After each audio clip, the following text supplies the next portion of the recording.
I've been thinking about this video that talks about how one of the biggest problems with understanding this sculpture is expertise. So as this creator BPG says, if you go to a museum, you will see that historically women in sculpture were often full figure. And particularly sculptures that were about Venus, or in this case, Charity, were seen as what was considered attractive for that time. And very often in Western society, what was considered attractive was somebody we would now say is not slim. And some commenters have called the woman in Times Square obese, and I fear that they would say this about this woman, for example, as well. Who, by the way, isn't a person. It's Diana, a goddess. And I do think that part of our challenge in society is that we don't do arts and culture education on any level anymore in school. We don't teach people the simple language of visual culture. But I think there's another part of it. All of the figures I showed up to now are not meant to be real people. The bigger thing I think we have is that our society has only put a few kinds of people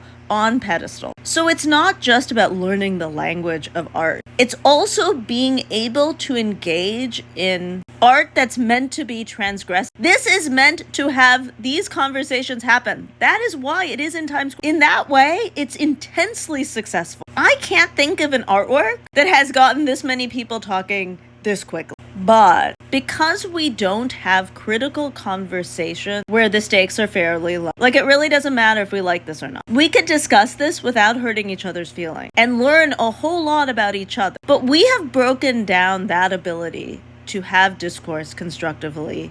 And to me, that's the bigger thing. It's not just that a lot of people don't know the art. It's not just that we don't value the expertise of people who could help you teach the art. The biggest problem is we have lost the ability to share with each other in a way that helps everybody learn. And so while this is successful to make us talk, I fear that we are not poised in society to turn that talking into empathetic learning.